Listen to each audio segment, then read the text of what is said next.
Hello, Assalamualaikum warahmatullahi wabarakatuh. It's Fikrie here, and now I'm making a video in order to fulfill my assignment of Introduction to TEYL.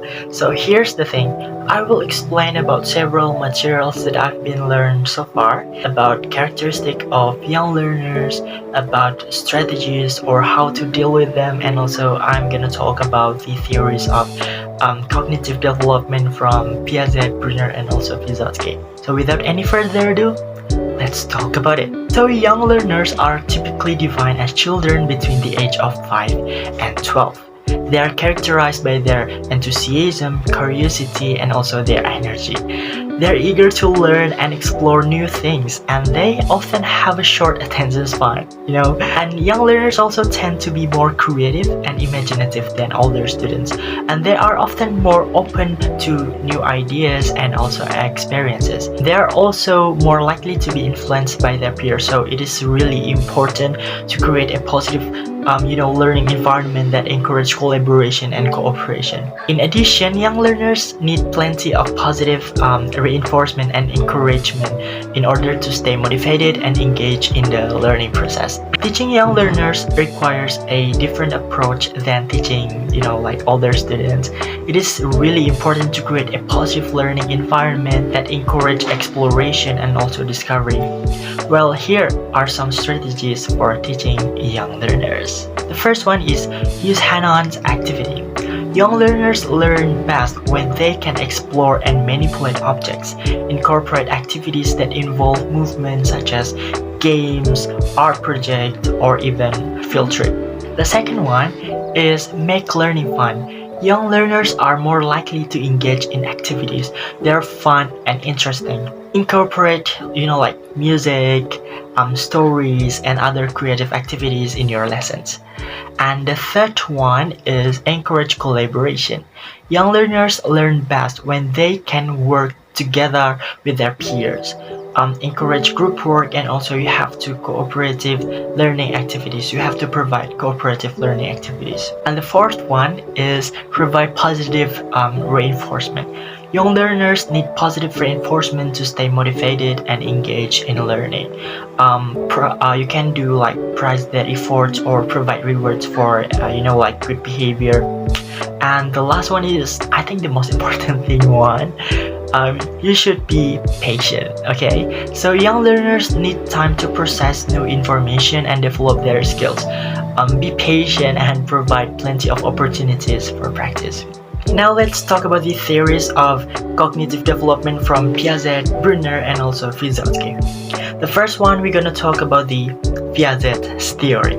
So Piaget's theory of cognitive development is a comprehensive theory about the nature and development of human intelligence.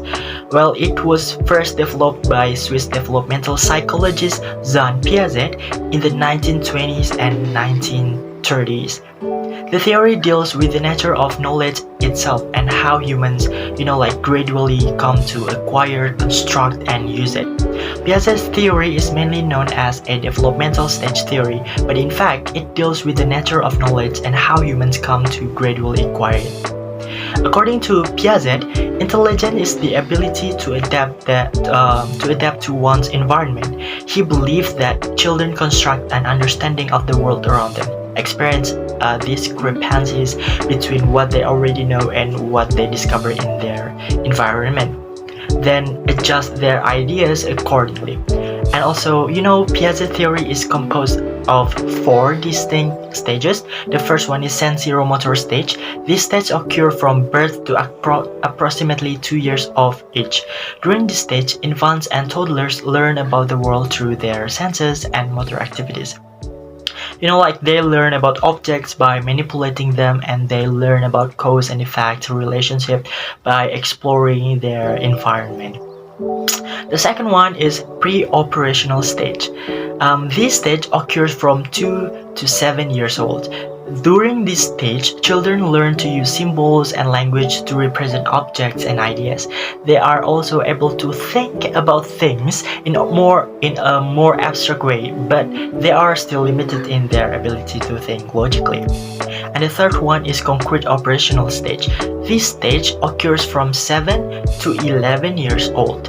During this stage, children are able to think logically about concrete objects and events. They are able to understand the concept of conservation, which is the understanding that an object remains the same even if it changes shape or size. And the last one, the fourth one, is formal operational stage. This stage occurs from 11 years old and beyond.